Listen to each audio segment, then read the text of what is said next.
Hello guys, Technique here, and in this video we got a really surprising ROM, which is miui v6 version, which was updated today or yesterday, and I decided to flash it because I'm really interested in the ROMs like this. This version here is working on top of Android 4.4.4 KitKat, and what I have noticed, it's really stable, and it also is based on Google Play Edition M7.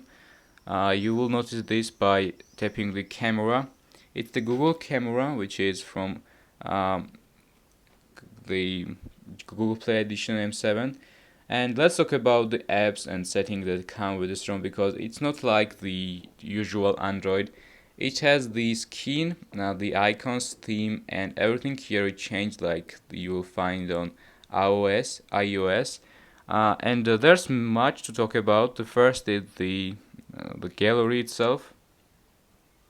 It really looks nice, and pretty much it's stable, fast, nothing edited, but simple layout like on iOS 8 or 7 as you want. The next is the music, and pretty much it's really simple, and it just looks nice, guys. This is really a good one. And if you didn't try this ROM, go ahead and do it, because it looks nice, and it doesn't lag so much before. Also, you have the theme engine, which is very useful.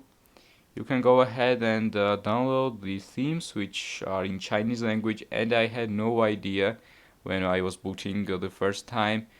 This ROM is a nightmare for someone who doesn't like Chinese language, because the first boot was a bad experience for me, the best and the worst thing I noticed on this ROM. But overall, it's a really good ROM.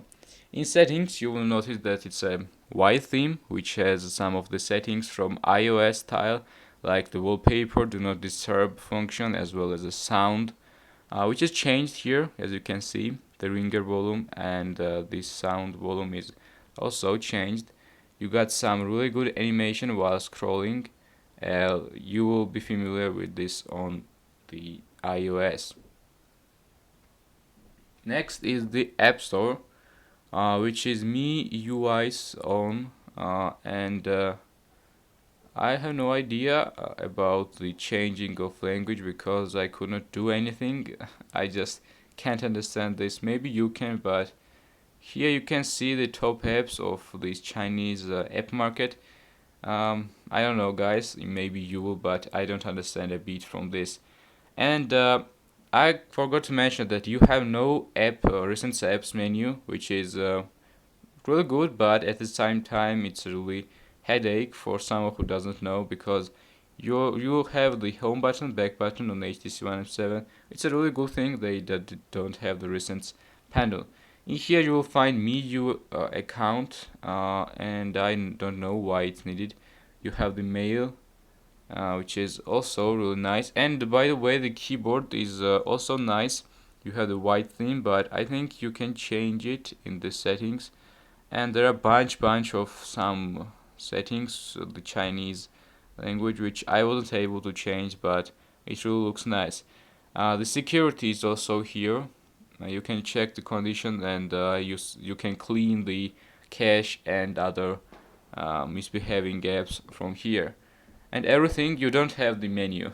It's the also it should be told that you don't have the app drawer, but you can download the custom launcher, and it will be fine for you.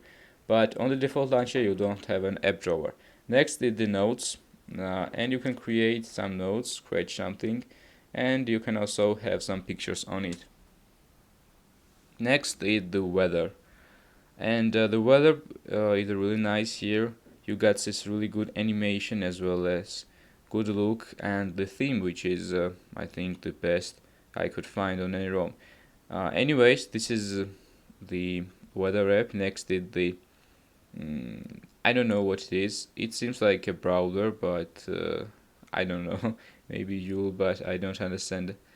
You got the gaming, somewhat not so understandable language. I don't know if it's Japanese or the Chinese, but I can just understand it. And there's no option to change the language, or I couldn't find it. Anyways, let's skip this. You have the more apps like Huawei Pen and Weibo here. I don't know about these guys. Maybe you will understand it. And yeah, guys, on the first boot you don't have the root access, so if you want to have the root access, just flash the super user update zip from recovery. I use TeamWin Project Recovery, but you can go ahead and use any recovery you want. And one thing, guys, this ROM really looks smooth and fast and so battery friendly. You won't even notice that it's running on 4.4.1 version of Android if you don't go to settings, which is sliding the notification drawer, going to settings, and after you go to about phone, you will actually notice that it has the model number as well as the Android version here, which is the old style KitKat.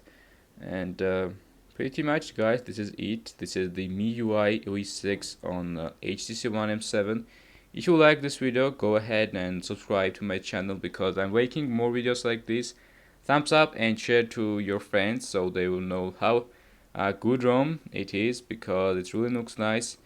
Aside the apps that I couldn't understand, there are really good apps like this. I did not show you guys, but it would be very long video. And so this is the MIUI V6 review, and I'll see you guys in the next one. Peace. Have you been waiting on MIUI to hit the HTC One? You're in luck. I'm Taylor Martin, this is Pocket Now, and this is MIUI version 5 on the HTC One. MIUI, or MyUI as some call it, is as controversial as it is unique and refreshing. Its interface is a strange mixture of WebOS, Android, and iOS, and questions about the security of MIUI are never ending. No less, MIUI version 5 has been ported to the HTC One by XDA developers user Eddie Scorpius, and performing the quick and easy installation process will have you up and running on one of the most unique Android experiences around. Based on CyanogenMod, the latest build of MIUI is built on Android 4.2.2. For those who have never used MIUI, it requires a mental context switch from every other version of Android you've ever used. The lock screen isn't all that different. It's a simple splash page with the time and date near the top, and an unlock slider near the bottom. Slide to the left to jump to the dialer, up to access the camera, right to open the Messages app, and down to simply unlock. However, unlike stock Android, Sense, TouchWiz, or the thousands of other custom ROMs, MIUI does not utilize an app drawer. Instead, the home screen is the app drawer, meaning every application either has to be displayed as an icon on your home screen or tucked away in a folder. For organization freaks, this may be a problem, unless, of course, you're familiar with iOS. And like older versions of Android, long pressing an empty space on the home screen will allow you to add a widget, though setting a wallpaper is done in the Settings app, like in Sense. The notification shade actually doesn't differ all that much from stock Android 4.2, in that it has a dedicated page for notifications and a separate toggles page, which actually looks and operates more like the quick toggles in the latest version of TouchWiz. The quick toggles, however, cannot be accessed by a two-finger swipe down from the top of the display. To handle the lack of a physical menu button, the developer has added the ability to use the upper part of the HTC logo as a menu button, but it's just as finicky as similar implementations of the HTC logo. The Settings application is easily the most unique part of the standard MIUI ROM features.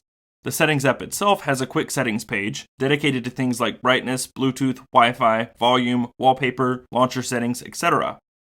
Swipe to the left and you will switch to the All Settings tab, which closely resembles the layout in the stock Android Settings app with dedicated categories: wireless and networks, personal, accounts, device, and system. Like any other MIUI ROM, there is Chinese lettering scattered throughout the system, such as on widgets, and in one area that makes MIUI the most unique ROM around: theming. Yes, other ROMs have themes, but the MIUI theme engine is expansive. There are thousands upon thousands of different free and paid themes to choose from. The MIUI themes cover everything from the lock screen, lock wallpaper, icons, and home screen, to ringtones, notification shade, alarm styles, fonts, status bar, boot animation, and much more. If you want to see what iOS 7 would look like on the HTC One, there's a theme for that. Or if you want to make your home screen resemble Windows Phone, you can, for a price. All these themes can be applied on the fly. And if there's any aspect of a theme you don't particularly like, you can mix and match elements from a handful of different themes to get exactly what you want. If you're feeling bored with Sense 5 and the Google Play Edition software felt a little bland on your HTC One, you might want to consider giving miui a try, if only temporarily. So far, the performance seems smooth and the versatility of the interface is great, though we're not terribly fond of not having an app drawer on an Android device. Also, like with the Google Play Edition software, you'll be missing many of the original HTC One features, such as the animated gallery, Zoe, Beats Audio, HTC's camera optimizations, and several other features. That's going to do it. If you enjoyed the video, be sure to click the thumbs up button below and subscribe. And as always, follow us in the usual places, Twitter, Google+, and Facebook at Pocket Now. I'm Taylor Martin. You can find me on Twitter at CasperTech, and I'll see you next time.